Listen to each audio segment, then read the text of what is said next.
Hey, what's going on, guys? My name is Koruny from Mobility Gaming, and I'm here to actually present you today with the SMG weapon guide. Remember, guys, only take this guide with a pinch of salt, though it is my opinion on what's the best way you can actually use the weapon to its full extent without getting your ass kicked by a lot of other people. So first, we're actually going to go in on what attachments I'm using in this video. Okay, so what attachments I'm actually using on this gun. I am using the SMG receiver. I'm using the level 9 muzzle that gives you less recoil and 1 less damage. But it's up to you if you want to choose the 1 less damage or more or less recoil. So in my opinion, I'd rather pick the 1 less damage for the recoil so you can actually get a full steady aim of the gun. Okay, we're going to barrels. I'm using the level 9 barrel that I've only just unlocked because it actually reduces the spread and recoil of the gun itself. So make sure you always choose barrels that give you the best effect on recoil or spread. The scope, like I said before, don't use a scope with the SMG, just leave it bare. And I am using a level 2 stock, I think it's level 2 stock just to actually get it so the recoil doesn't bounce up and down as much as it's supposed to. So that's basically all my weapon proficiency so far, guys, and we're going to go into the gameplay right now. Okay, so you've probably noticed that the gameplay is sped up quite a bit because it actually was a very long gameplay, and altogether the video would have actually ended up being over 15 minutes long. And I only have a few weapon tips for the SMG so far, as I've been using it for the past few days. You've all seen my attachments and what gun I'm using, so you guys can get a grip of that, go and have a test of it and everything like that.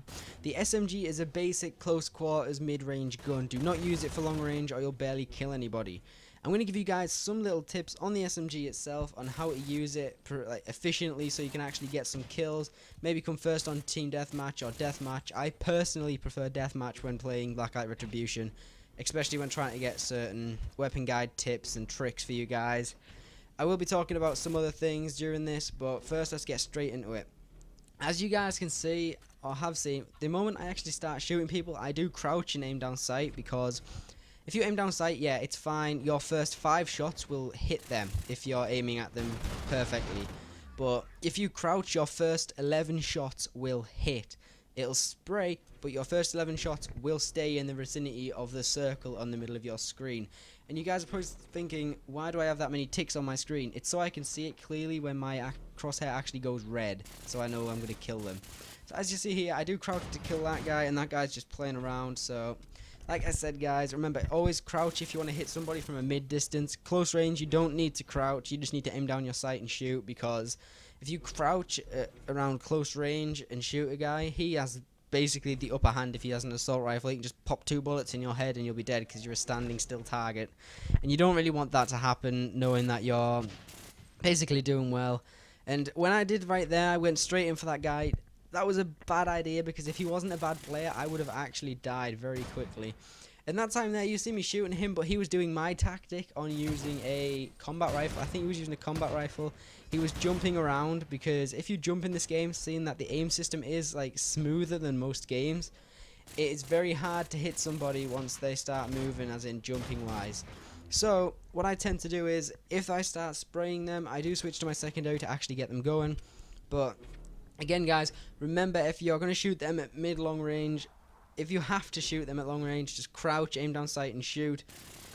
I have found out there's one scope that actually doesn't do anything to your damage, recoil, spread, and that's the level 10 scope. It's the holographic level 10 scope. That's probably one of the best scopes in the game, in my opinion. I haven't unlocked it yet, but I've used it of another gun. I've seen what attachments they have on, and that's what I'm using in this commentary, and it's a pretty sweet gun itself altogether. If you guys like all rushes and like rushing in to kill people, getting easy kills, fast kills, the SMG is the way to go. But as you've seen when I was actually showing you guys my proficiencies, the muzzle, I did choose the one with the less damage, but it only took 1 damage off. If you guys think that 1 damage is going to save you, then by all means put that on, but you have got about 2 more spread. And that 2 more spread can figure out whether or not you're going to die at a medium long range battle. So you don't really want to do that, as in, if you're shooting someone from mid to long range with an SMG, your first 6 bullets are going to hit without this muzzle.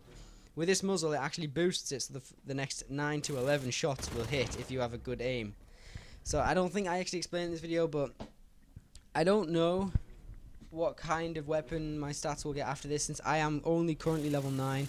See, as you see, I didn't aim down sight for that guy because I was close range, and I thought, hell, I'm not going to do it. That guy right there was just, I think that guy was an assault. Yeah, he was assault rifle. I don't know how he got me. Maybe he got a lucky headshot. In other words, I did crouch at a mid close range distance, so I can basically vouch for the fact of doing that. And there's something else I found out in this game as well, guys. If you move while aiming down sight and shooting, as in if you move left and right while aiming down sight and shooting, your spray goes bigger. You won't hit them very often when you're just standing still. For instance, if someone's moving, the only way they can kill you if you're stood still while shooting them is if they get a lucky headshot or lucky spray. See, as you see, I normally stand still or crouch still when I'm starting to shoot somebody, and it actually works very efficiently. Unlike this guy, I do prefer this tip. If you're shooting, you've got no ammo, the best thing is to do, run. Just run away. As see, he follows me trying to knife me, and I end up getting the pick off on him with a gun. I just shoot him straight away because, one, he didn't know I was reloading, so I had the upper hand with my bullets on that effect. If he had a knife, I might have been a bit screwed in that point right there, because I could have actually died very, very quickly if he had the combat knife Mark II. But if you guys want to know about the knife system, the tap scoping, that's another thing. Tap scoping in this game is very effective, no joke. It's just really fun to use, and it's always one of the best ways to use it. Remember, guys, please rate, like, subscribe this video, subscribe to Mobility Gaming. Peace.